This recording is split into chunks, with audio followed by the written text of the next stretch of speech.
પાટીદાર અનામત આંદોલનકારી હાર્દિક પટેલે વધુ એક લેટર બોમ્બ ફોડ્યો છે। હાર્દિક પટેલે પાટીદારોના સંસ્થાનોના નામે પત્ર લખ્યો છે અને સમાજના આગેવાનોને સ્વાર્થી ગણાવી નિશાન તાક્યું છે। પત્રમાં સમાજના નામે સમાજનો આર્થિક તથા રાજકીય ઉપયોગ થઈ રહ્યો હોવાનો પણ ઉલ્લેખ કર્યો છે। તેમણે કહ્યું છે કે સમાજ સંગઠન અને સમાજ કાર્યમાં નિસ્વાર્થ, સ્વાભિમાની તથા સામાજિક રાજનેતા બનીને રહેવું જોઈએ। પાટીદાર સંસ્થાને લખેલા પત્રમાં હાર્દિકે ઉલ્લેખ કર્યો છે કે જ્યાં સુધી માણસ શરીર અને મનથી પવિત્ર ન હોય ત્યાં સુધી તેનું મંદિરમાં જવું તથા ઉમા ખોડલની ઉપાસના કરવી નકામી છે। જેઓ પોતાના સમાજ ધર્મમાં વફાદાર ન હોય, અપવિત્ર, સ્વાર્થી, અભિમાની હોવા છતાંય સમાજની વાત કરી અને ઉમિયા અને ખોડલના નામે ધર્મને અપવિત્ર કરે છે, પરંતુ તેઓ સમય આવતા માની નજરમાં નિષ્ફળ નીવડે છે તેવો ઉલ્લેખ કરાયો છે।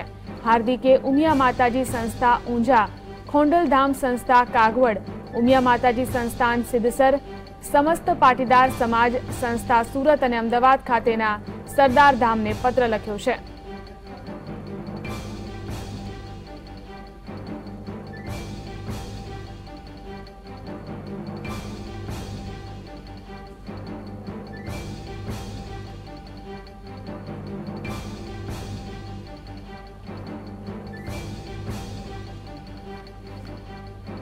તો આ વિશે વધુ વાતચીત કરવા માટે ઊંઝા ઉમિયા ધામના ટ્રસ્ટી અને ધારાસભ્ય નારણભાઈ પટેલ આપણી સાથે જોડાયા છે।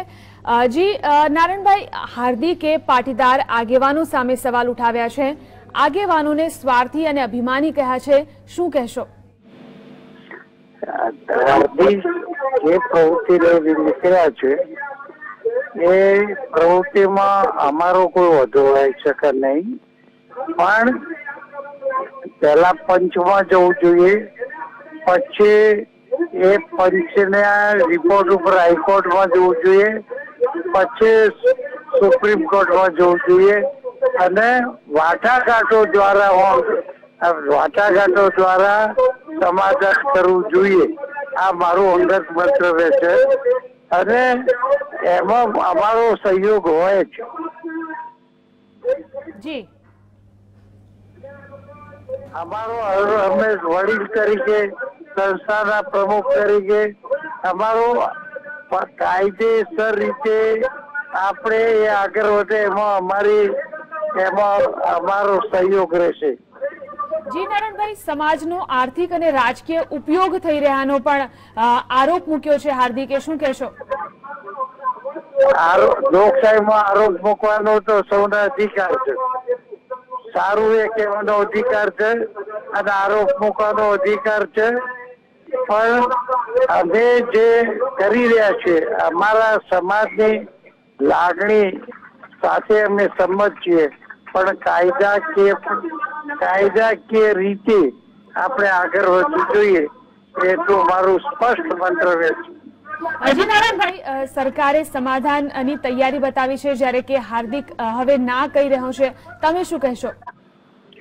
એમાં અમારી મુખ્યમંત્રીના મીટિંગ થઈ હતી, અમે એમને સહાનુભૂતિ રીતે બધા વિચારણા ધીરે એક કેસોનો અભ્યાસ કરી પાછા ખેંચવા માટેની સરકારની તૈયારી હતી।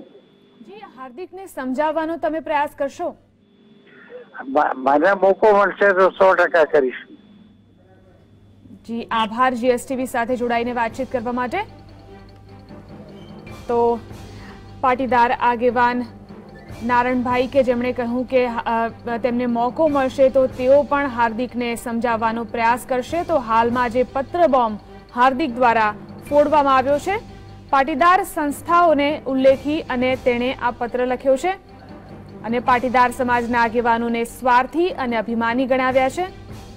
સમાજનો આર્થિક, સામાજિક દુરુપયોગ થઈ રહ્યો હોવાનો આરોપ હાર્દિકે તેના આ પત્રમાં કર્યો છે। તો હાર્દિક પટેલ દ્વારા વધુ એક લેટર બોમ્બ ફોડવામાં આવ્યો છે।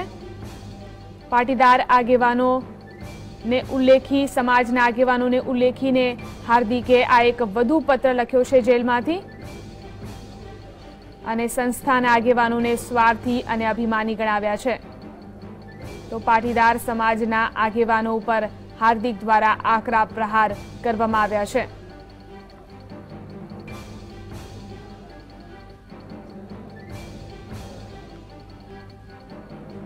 તો જેલમાંથી હાર્દિક પટેલ દ્વારા આ પત્ર લખવામાં આવ્યો છે। ખાસ કરી પાટીદાર આગેવાનો સંસ્થાના સમાજના આગેવાનોને ઉલ્લેખી અને હાર્દિકે આ પત્ર લખ્યો છે। પત્રમાં સમાજના આગેવાનો ઉપર જોરદાર પ્રહાર હાર્દિક દ્વારા કરવામાં આવ્યા છે। હાર્દિકે સમાજના આગેવાનોને સ્વાર્થી અને અભિમાની ગણાવ્યા છે। હાર્દિક પટેલ દ્વારા કહેવામાં આવ્યું છે કે પાટીદાર સમાજના આગેવાનો સ્વાર્થી અને અભિમાની છે। સમાજનો આર્થિક સામાજિક દુરુપયોગ થઈ રહ્યો હોવાનો આરોપ હાર્દિક પટેલ દ્વારા લગાવવામાં આવ્યો છે। તો આગેવાનો સમાજનો આર્થિક અને સામાજિક રાજકીય ઉપયોગ કરી રહ્યા છે તેવું હાર્દિક પટેલ દ્વારા કહેવામાં આવ્યું છે। તો હાર્દિક પટેલ દ્વારા વધુ એક પત્ર જેલમાંથી લખવામાં આવ્યો છે। હાર્દિકે આ પત્ર પાટીદાર આગેવાનો ખાસ કરી જે ધાર્મિક સંસ્થાનો છે પાટીદારોના તેમના જે નેતાઓ છે આગેવાનો છે તેમને સંબોધી અને આ પત્ર લખ્યો છે। ખોંડલધામ સિદ્ધસર ઉમિયાધામ ને જે આગેવાનો ચલાવી રહ્યા છે તેમને સંબોધી અને આ પત્ર હાર્દિક પટેલ દ્વારા લખવામાં આવ્યો છે। હાર્દિકે આ પત્રમાં આરોપ લગાવ્યો છે કે આ સંસ્થાઓ જે ચલાવી રહ્યા છે તે આગેવાનો સ્વાર્થી છે।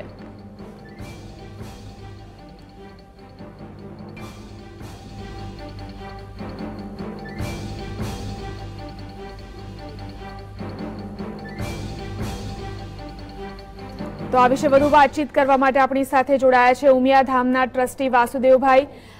જી વાસુદેવભાઈ, હાર્દિકે પાટીદાર આગેવાનો સામે સવાલ ઉઠાવ્યા છે, આગેવાનોને સ્વાર્થી અને અભિમાની કહ્યા છે, શું કહેશો? પાટીદારના સમાજના જે આગેવાનો છે ને એ સ્વાર્થી નથી।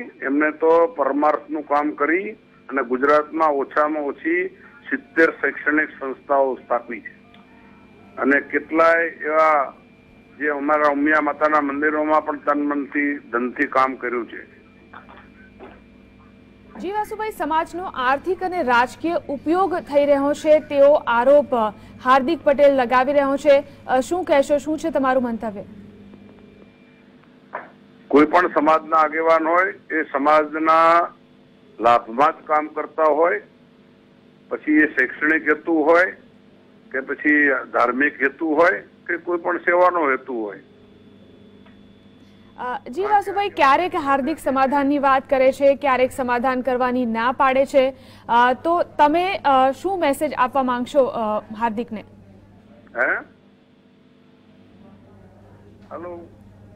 હેલો, હાજી વાસુભાઈ, જ્યારે હમણાં રાજ્ય સરકાર જ્યારે સમાધાનની વાત કરી રહી છે ત્યારે હવે હાર્દિક પટેલ સમાધાન કરવાની ના પાડી રહ્યો છે, ક્યારેક તે હા પાડે છે, ક્યારેક ના પાડે છે સમાધાન કરવાની, તમારો શું મેસેજ રહેશે હાર્દિક માટે?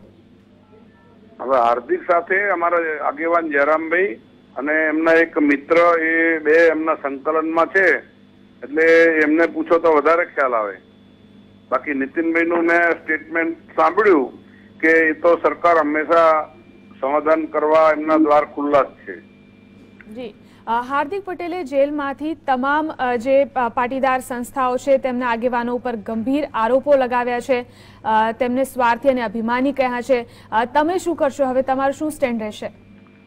એવું મારા ધ્યાનમાં નથી કે એમને હાર્દિકે આવું અમને કહ્યું હોય। જી, હાર્દિકે જેલમાંથી પત્ર લખ્યો છે અને હાલમાં જે સમાચારોમાં બતાવવામાં આવી રહ્યું છે તેમ હાર્દિકે જેલમાંથી પત્ર લખી અને જે સંસ્થાના જે વડાઓ છે તેમની સામે આ ગંભીર આરોપ મૂક્યા છે, સમાજના આગેવાનોને સ્વાર્થી અને અભિમાની કહ્યા છે, તમે શું કહેશો?